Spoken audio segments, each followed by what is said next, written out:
जय माता रानी की स्वागत है दोस्तों आपका महायोग टीवी चैनल में। अगर आप अपनी जिंदगी में सफल होना चाहते हैं और एक समझदार व्यक्ति बनना चाहते हैं तो इस चैनल को प्लीज सब्सक्राइब करें, जिससे आपको भगवान से जुड़ी हुई सभी बातों का ज्ञान कराया जाएगा।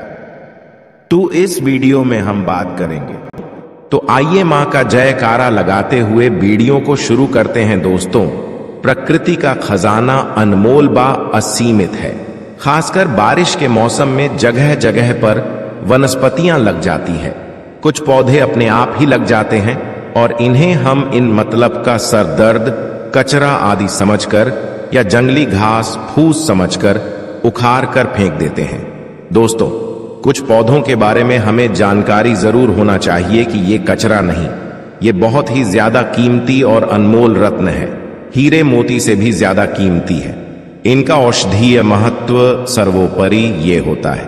आज एक ऐसे ही छोटे से पौधे के बारे में जानकारी शेयर कर रहा हूं। मेरे घर पर भी यह पौधा लगा हुआ है। मैं चाहता हूं आपको भी इसकी जानकारी हो। ये किस चीज का पौधा है और इस पौधे का क्या फायदा है, हमें जरूर पता होना चाहिए। दोस्तों, इसकी पत्तियों को देख लीजिए, समझ जाइए, और शायद आप इसकी पत्तियों को देख करके समझ गए होंगे कि ये जो पौधा है ये है छोटा धतूरा। इससे कई नाम से अलग अलग गांव शहरों में अलग अलग नाम से जाना जाता है। हमारे यहां इसे छोटा धतूरा कहा जाता है। कई लोग इसे छोटा गोखरू भी कहते हैं। कई जगह पर इसे खाकरा कहा जाता है। तो दोस्तों, गुरुजी से सुनते हैं कि वो क्या कहते हैं इसके बारे में। दोस्तों, संख्या होली कहते हैं, कांतु बोलते हैं। कई जगह पर इसे कांता गोली कहते हैं और अंग्रेजी में इसे कहते हैं कोकलर। गांव में अक्सर सभी बच्चों ने यही कोकलवर के साथ एक दूसरे को मारकर हम अपना मन प्रसन्न करते थे और कपड़ों पर चिपका देते थे। इन्हीं को देखकर हम बचपन से जवान हुए। इसे ज्यादातर गांव खेत खलिहानों में पाया जाता है। अगर साफ साफ शब्दों में कहा जाए तो टॉक लब्बर सोने, चांदी, हीरे, मोती से भी ज्यादा कीमती है। दोस्तों, इसकी जो बीज होते हैं कांटे युक्त होते हैं, तो ये पौधा गुरु का है। हमारे यहाँ तो इसे छोटा गोखरू कहते हैं, छोटा धतूरा भी कहते हैं। आपके क्षेत्र में इस पौधे को क्या कहा जाता है, मुझे कमेंट्स करके जरूर बताइएगा। जनवरी फरवरी के महीने में इसमें बीज आना शुरू होते हैं। पहले हरे रंग के बीज होते हैं और फिर धीरे धीरे वे भूरे रंग के बीज होने लगते हैं और ये बहुत ही औषधीय गुणों का भंडार है। दोस्तों, शायद आपको पता नहीं होगा कि यह बहुत अच्छी एक जड़ी बूटी है, अमृत तुल्य है, महाशक्तिशाली है। इस जड़ी बूटी के आगे कई डॉक्टर ही मेडिसिन फेल हो जाती है, तो कचरा आदि और सिर दर्द आदि समझकर इसे ना फेंके। ये एक पावरफुल जड़ी बूटी है जो कि बरसात के मौसम में अपने आप लग जाती है। कांटे युक्त इसके फल होते हैं। दोस्तों, हमें भारत माता का सम्मान करना चाहिए और धन्यवाद देना चाहिए कि हम भारत भूमि में रहते हैं और ऐसे अमृत तुल्य और जड़ी बूटियां हमारे भारत भूमि में आज भी यत्र तत्र पैदा होती हैं। विदेश में लोग इस जड़ी बूटी के आगे इन पौधों को पाने के लिए तरसते हैं और आपको ईश्वर का धन्यवाद देना चाहिए कि हमारे भारत भूमि में आज भी जड़ी बूटी और अमृत की तरह शक्ति रखने वाले पेड़ पौधे आज भी हमारे भारत भूमि में पैदा होते हैं। इसलिए हमें भारत माता का सम्मान करना चाहिए और पेड़ पौधों को घर घर लगाना चाहिए, घर घर पहुंचाना चाहिए। दोस्तों, आप लोग एक दिन देख लेना, वो दिन दूर नहीं होगा जब लोग पेड़ पौधों को गले लगाएंगे, जड़ी बूटियों को गले लगाएंगे और अंग्रेजी दबाव को छोड़ देंगे। ये दौर जल्द आने वाला है, क्योंकि जड़ी बूटियों में अमृतों होता है, साक्षात देवी देवताओं का वास होता है। अंग्रेजी दवा शरीर को सही तो जल्दी कर देती है, पर बाद में बहुत ही शरीर अंग्रेजी दवाइयों के सहारे ही चलता है। ऐसी दवा शरीर को जीते जी मार देती है, लेकिन पेड़ पौधों से निकला अमृत शरीर को अमर बना देता है, ताकतवर बना देता है। बुढ़ापे में भी जबानी की शक्ति रहती है।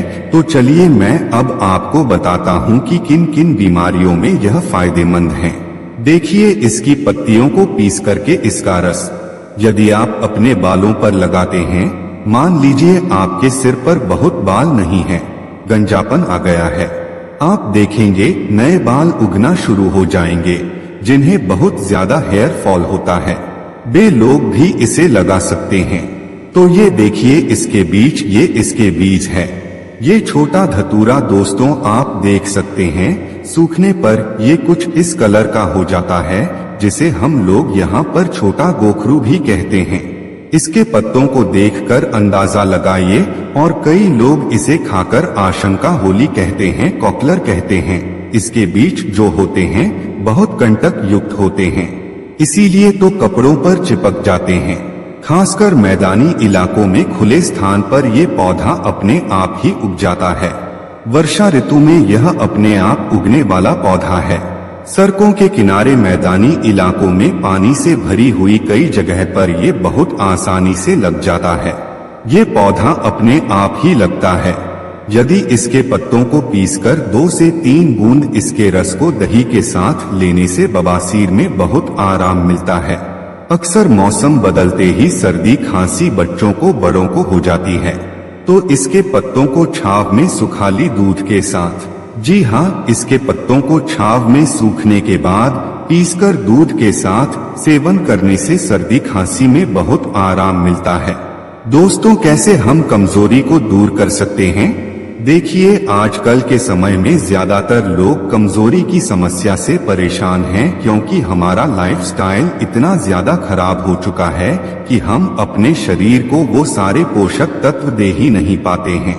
तो चलिए जानते हैं कि कैसे इसका सेवन करना चाहिए। तो इनकी पत्तियों को सुखा लें, बना लें और दूध के साथ सेवन करने से आपके अंदर यौन शक्ति बढ़ती है, कमजोरी दूर होती है। तो बहुत ही सिंपल सा उपाय है, आप इसका इस्तेमाल कर सकते हैं।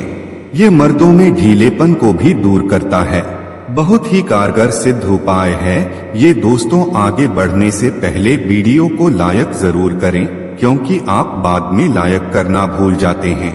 दोस्तों देखिए, वीडियो को लाइक करने का कोई भी चार्ज नहीं लगता, इसलिए वीडियो को लाइक जरूर करें और हमारे चैनल को सब्सक्राइब करके बेल आइकॉन जरूर दबाइएगा। दोस्तों, इसकी पत्तियों का रस यदि आप बालों पर लगाएंगे तो आप ये मानिए कि बालों का झरना बिल्कुल रुकेगा, गंजे के सिर पर भी बाल आ जाएंगे। इतना फायदेमंद है। यदि इसके पत्तों का रस, जिन्हें बहुत ज्यादा सर दर्द होता है, इसके पत्तों को पीसकर इसका पेस्ट यदि कुछ समय माथे पर लगाते हैं तो सिर दर्द से तुरंत ही राहत मिलती है। दोस्तों, आप यकीन माने ये बहुत ही कारगर सिद्ध उपाय है। मैं ईश्वर की सौगात खाता हूँ। ये जो उपाय हम आपको बता रहे हैं ये बहुत ही कारगर है और चमत्कारिक रूप से इनका इस्तेमाल करके आज लाखों लोग इस्तेमाल करते हैं और बहुत ही जल्द ठीक हो जाते हैं। दोस्तों, बहुत से लोग तो क्या करते हैं, जब इनका सीजन होता है, ये बारिश में ही उगता है, छोटा गोप रूप इसके पत्तों को सुखा लेते हैं और फिर काम में लेते हैं। इतना ज्यादा ये फायदेमंद होता है और इसे सुखाकर पाउडर बनाकर भी इसको रखते हैं।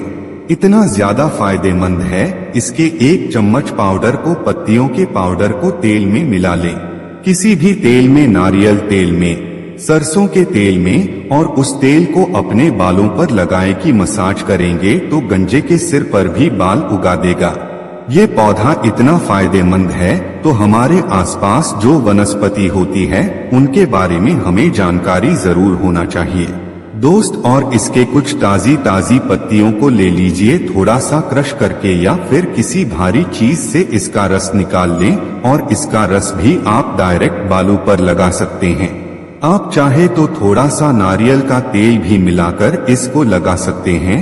और ये जो पौधा होता है वर्षा ऋतु वाला पौधा है, बहुत ही चमत्कारी के जड़ी बूटी है, छोटा धतूरा कहते हैं इसे। इसका जो पौधा होता है 2 से 3 फीट के करीब लंबा होता है, शायद 4 फीट से ज्यादा लंबा नहीं होता।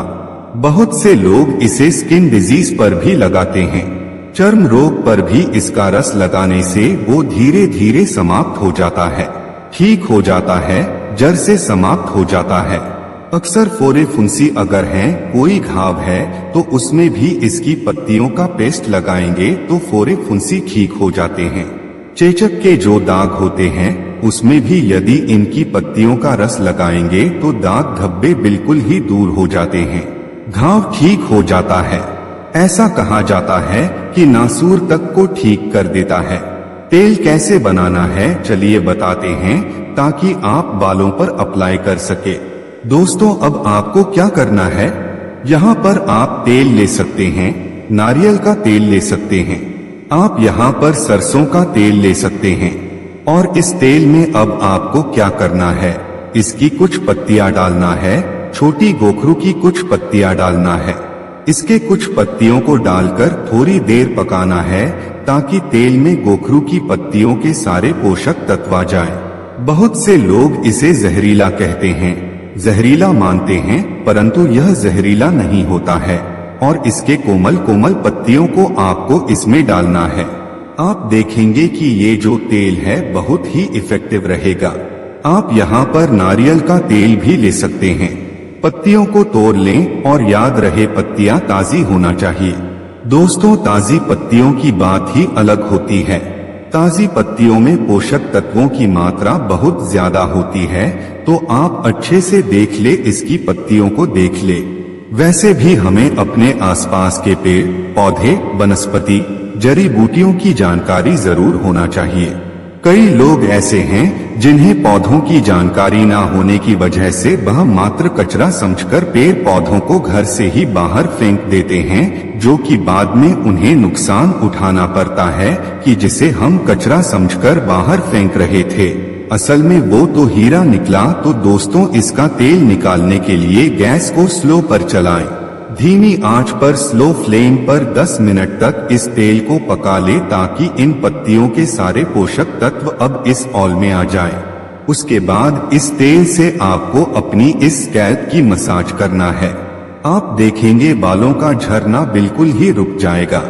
इसीलिए तो कहा जाता है कि इस तेल से मालिश करने से या इसकी पत्तियों का पेस्ट लगाने से, इसकी पत्तियों का रस लगाने से गंजे के सिर पर भी बाल उगना स्टार्ट हो जाते हैं। ये इतना ज्यादा फायदेमंद है तो आप डायरेक्ट इसकी पत्तियों का पेस्ट लगा सकते हैं, रस लगा सकते हैं। क्या आप चाहे तो जैसे हमने तरीका बताया इसी तरीके से पत्तियों को तेल में डालने के बाद उपयोग किया जा सकता है। बहुत ही कारगर और सिद्ध और 100% उपाय है ये। लेकिन याद रहे खूब अच्छी तरह से तेल को पका लेना है जब तक इसका झाग आना बंद ना हो जाए। आप जितना चाहें उतना तेल बना सकते हैं, लेकिन क्वांटिटी पत्तों की ज्यादा होना चाहिए और उसी मात्रा में कोई भी तेल होना चाहिए। आप ज्यादा बनाकर भी स्टोर कर सकते हैं। सप्ताह में 2 बार इस तेल को जरूर लगाएं। यह बहुत ही ज्यादा फायदेमंद होता है। आयुर्वेदिक दवाई में भी छोटे गोखरू का इस्तेमाल किया जाता है।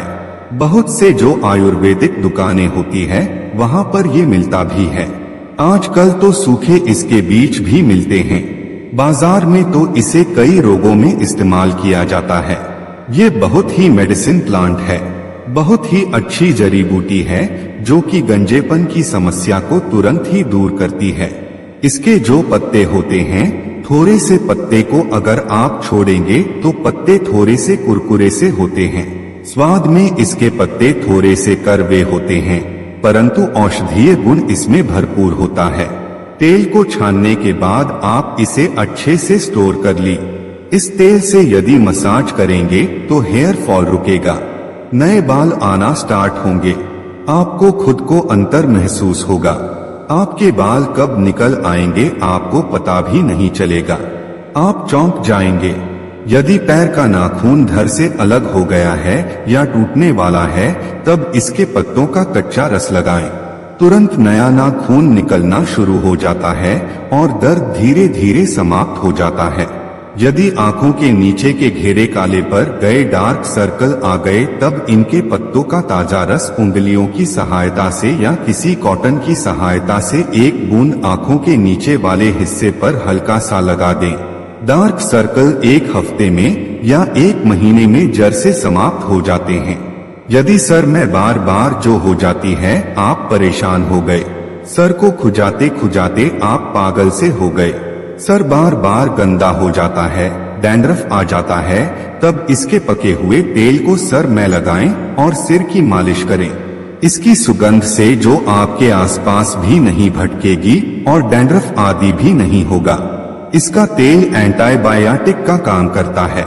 दोस्तों ये उपाय 100% कारगर सिद्ध है। उपाय अगर पसंद आए तो एक लाइक जरूर करें, कमेंट बॉक्स में बताएं आपको ये उपाय कैसे लगे। धन्यवाद। अगर आपको भगवान से जुड़े बातें और जानना है तो इस चैनल को सब्सक्राइब करें। फिर आप इस चैनल पर भी जाकर देख सकते हैं, बहुत सी वीडियो हमने बनाई है और जिन पर आपको बहुत अच्छी अच्छी ज्ञान की बातें पता लग जाएंगे। तो एक बार हमारे चैनल पर भी आप जरूर देखें। और आपको अगर हमसे कुछ पूछना है तो आप हमें कमेंट करके पूछ सकते हो।